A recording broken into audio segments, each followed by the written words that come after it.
Olá pessoal, tudo bem? Vamos começar então a nossa revisão para a prova de elementos de automação, para a nossa primeira avaliação, certo?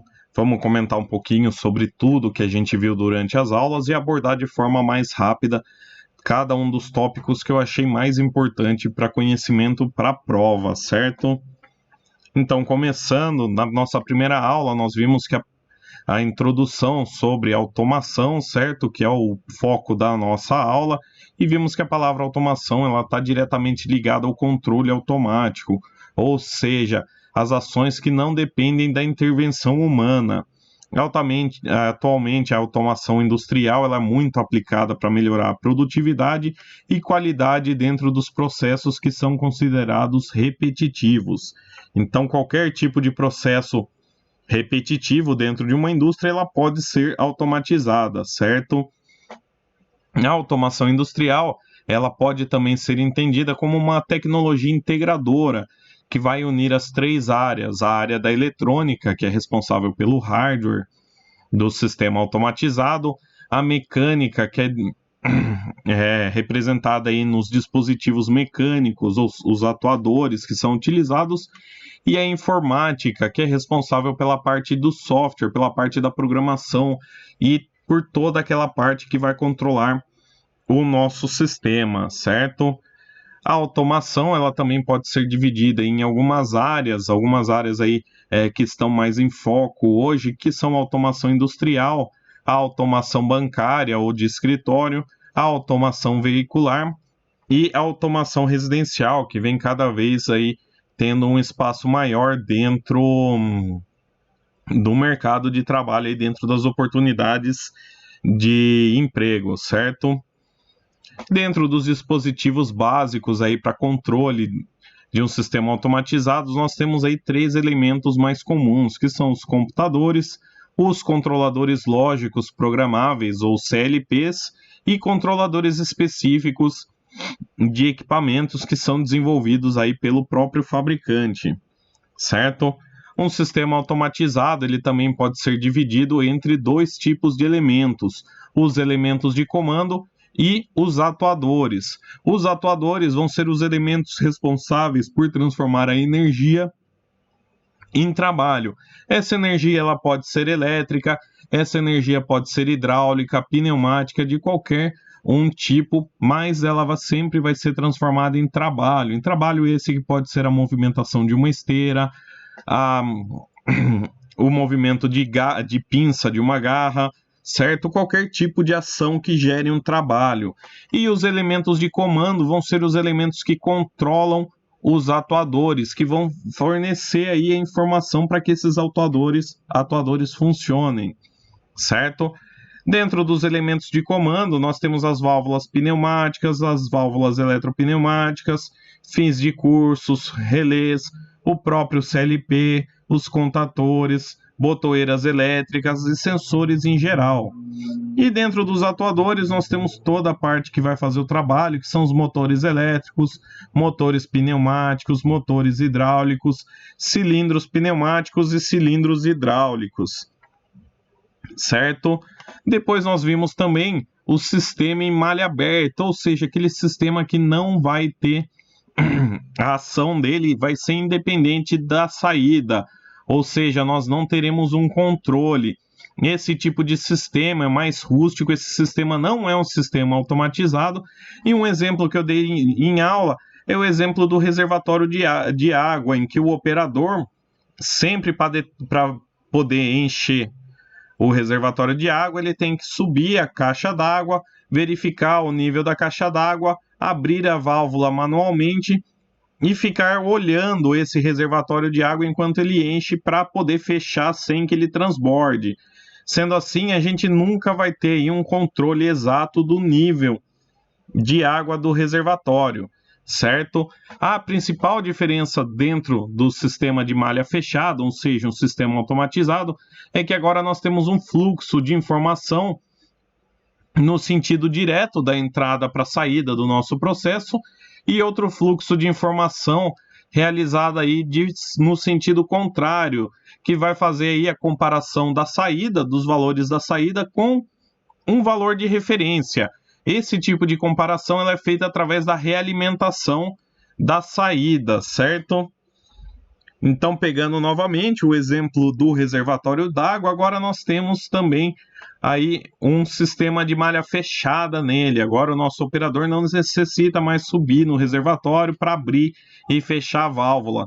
Nós temos agora a presença de sensores de nível, que vão ser a realimentação da nossa saída, que vão indicar para o controlador se o nosso reservatório está ficando vazio ou cheio, o que vai indicar para o controlador se ele deve abrir ou fechar a válvula da água, certo? Para que nosso reservatório esteja sempre com um volume constante, sempre com o volume desejado aí pelo operador, certo?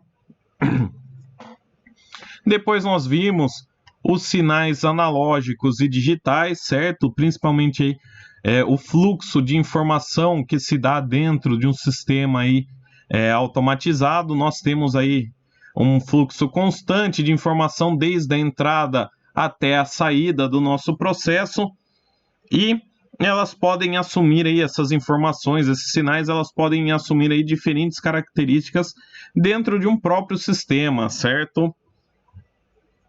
Então nós temos dentro aqui o primeiro elemento de sinal do nosso sistema vão ser os elementos de entrada, que são os sensores.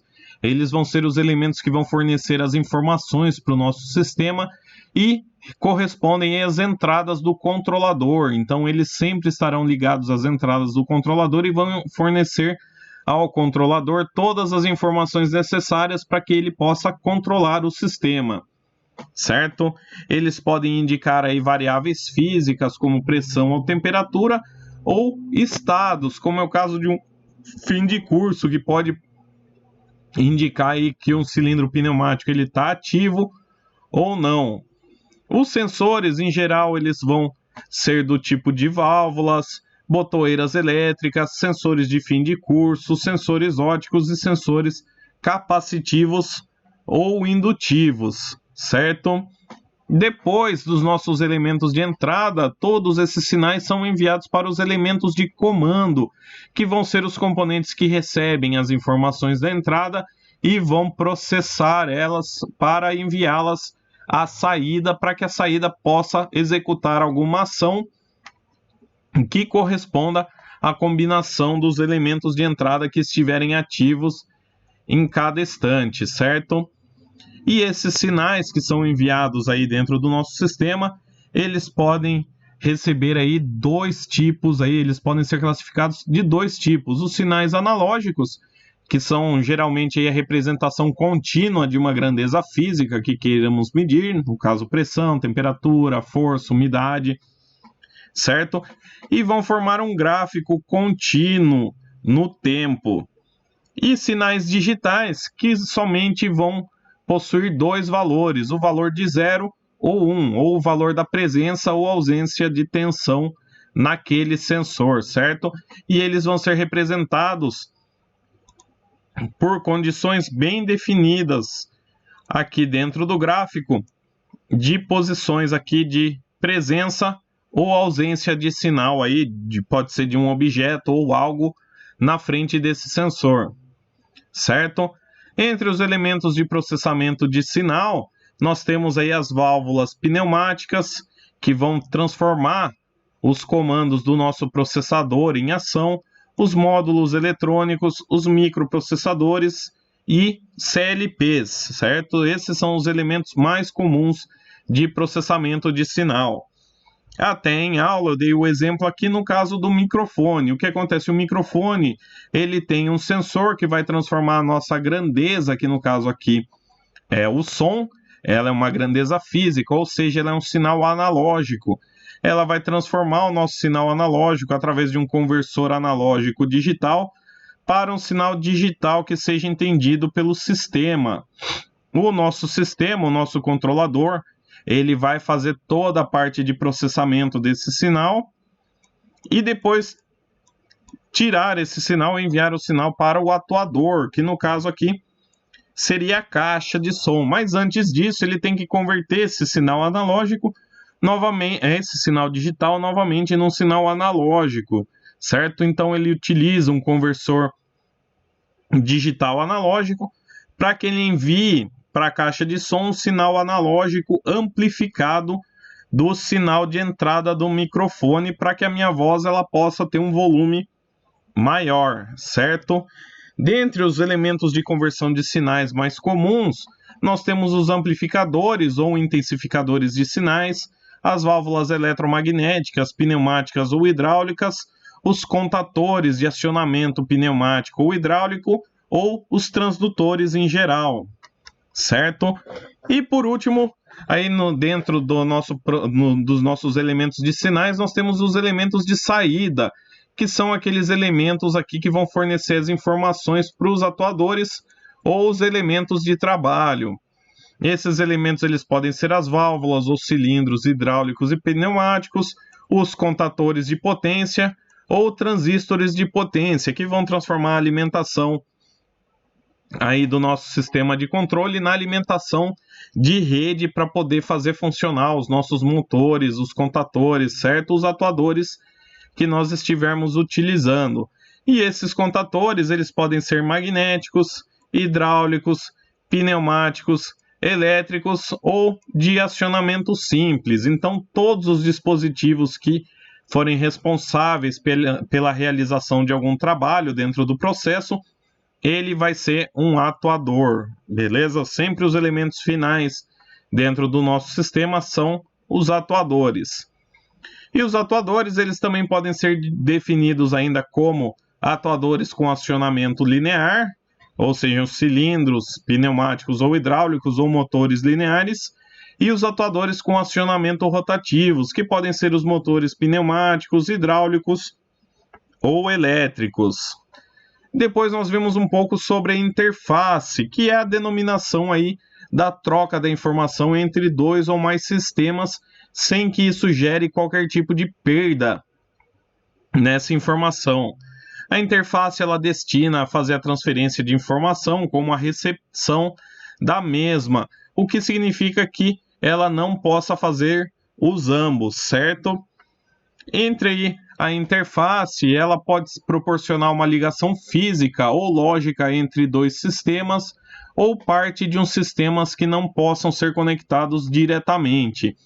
A interface ela serve para facilitar a relação entre os dois sistemas ou também entre o usuário e o sistema que está utilizando. O termo interface hoje em dia ele é mais utilizado para falar aí sobre a forma que o programa facilita a participação entre o usuário, ou seja, o cliente e o desenvolvedor. Por isso que nós temos muito a utilização da interface como a HMI ou IHM, que é a interface humano-máquina, que é justamente a interface que vem para traduzir os comandos do computador, os comandos de programação, de uma forma visual mais fácil, para que qualquer tipo de operador, qualquer tipo de usuário consiga entender e consiga processar as informações que estão sendo mostradas na tela de forma mais fácil, de forma mais interativa, certo? Os sensores, eles também vão possuir interfaces, como nós falamos aí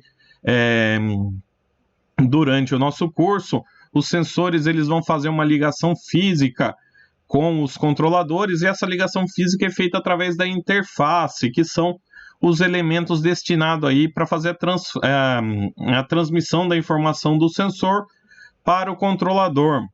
Geralmente, quando nós falamos da interface do sensor, nós estamos falando aí do transdutor do sensor, certo? Nem sempre o nosso sensor ele vai possuir as características elétricas necessárias para ser utilizado dentro do sistema, e normalmente esse sinal de saída ele precisa ser manipulado, ele precisa de um circuito de interface que possa produzir um sinal adequado a ser entendido pelo controlador. Quando esse circuito está acoplado ao sensor, a gente dá o nome de transdutor, certo? E ele pode ser utilizado então para fazer o controle do nosso sinal, fazer a transformação do nosso sinal. O nosso sinal do sensor, que pode ser digital, que são utilizados aí geralmente para monitorar a ocorrência ou não de um determinado evento, e apresentam em suas saídas apenas dois estados distintos, o estado de ligado ou desligado, ou 1 ou 0, certo? Ou a presença ou ausência de determinada grandeza elétrica. E os sensores analógicos, que são utilizados para monitorar uma grandeza física em uma faixa contínua de valores estabelecidos entre o limite máximo e mínimo mensurável pelo sensor. E eles vão apresentar dentro da sua saída uma tensão, uma corrente ou uma resistência proporcional àquela grandeza física que está sendo sensoriada. Como nós falamos, os sensores eles vão possuir transdutores, que são elementos que vão condicionar o nosso sinal, que vão permitir que um sinal de amplitude baixa, um sinal muito baixo da nossa entrada, possa ser entendido mais facilmente pelo controlador.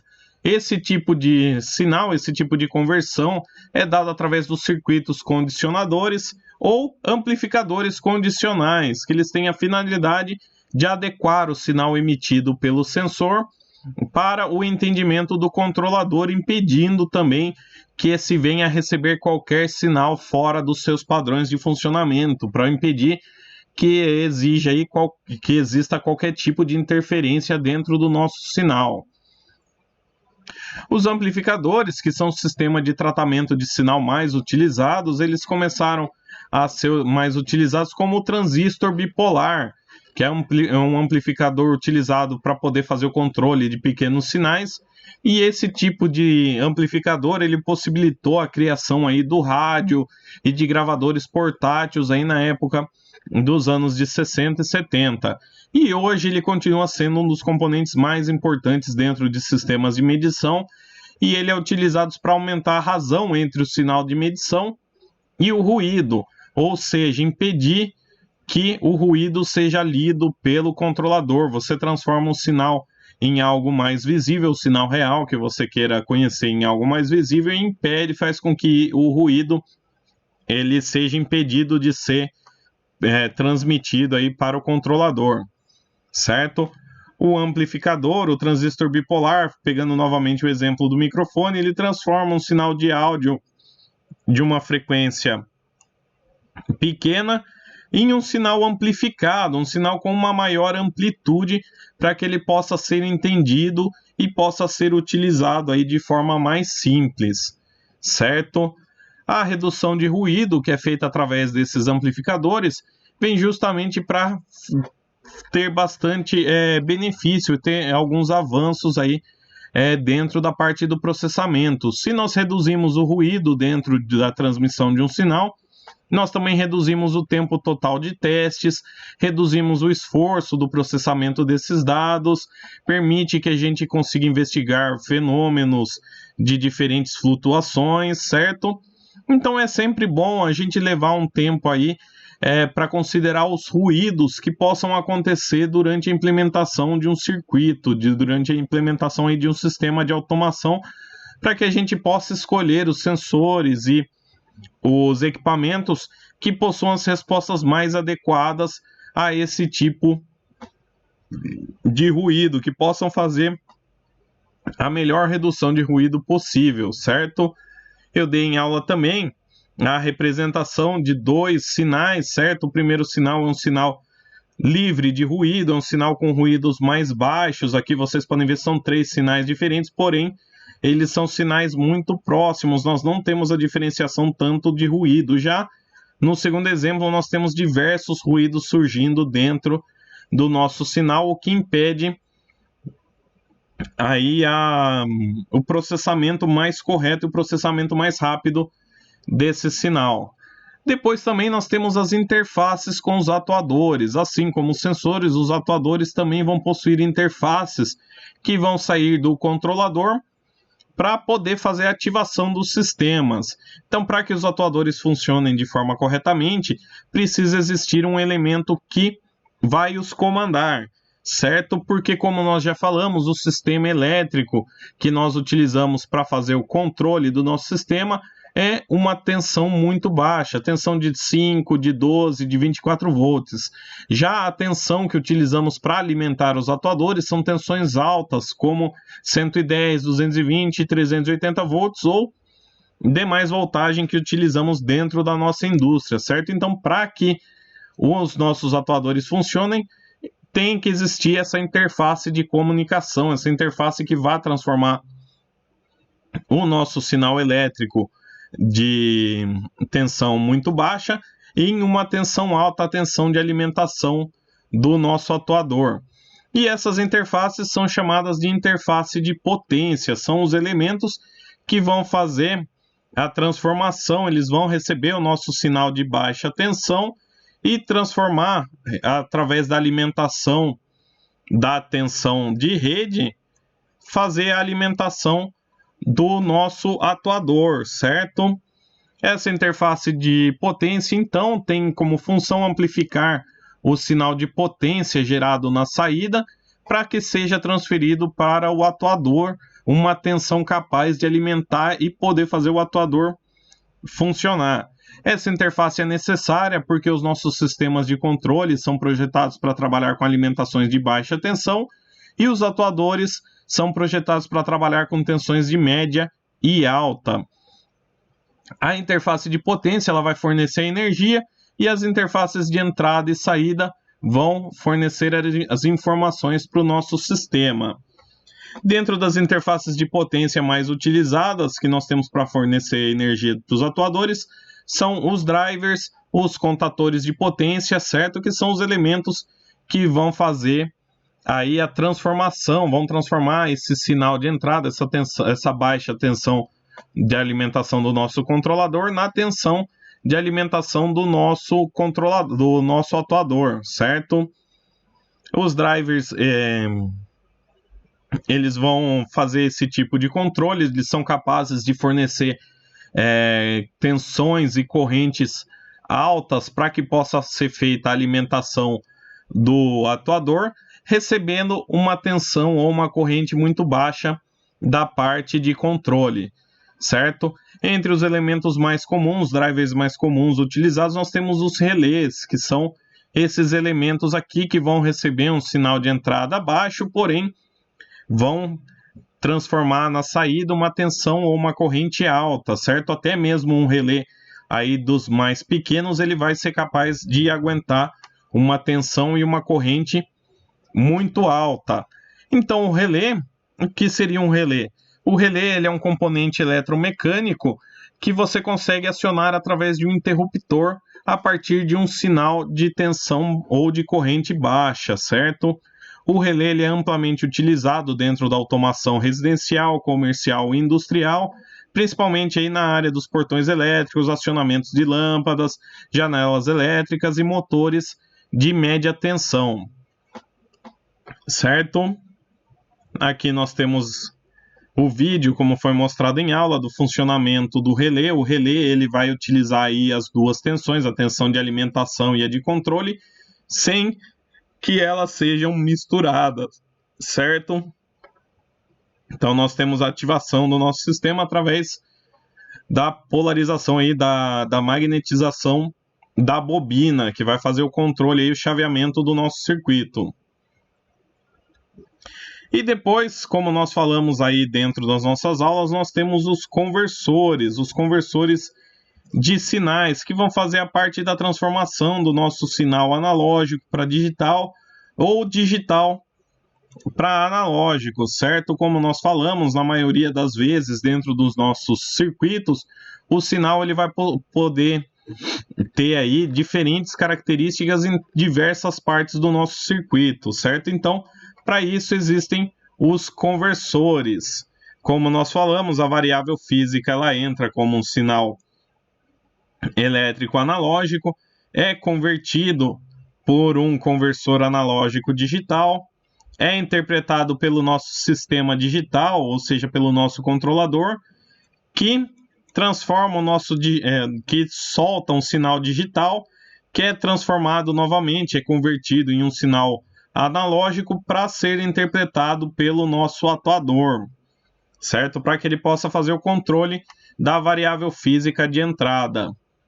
Um sinal analógico, como nós vimos, ele pode ser um número finito um número infinito de amostra dentro do tempo, e um sinal digital, ele vai possuir aí ele vai ser limitado ao número de amostras e o intervalo de amostragens e a resolução da mesma.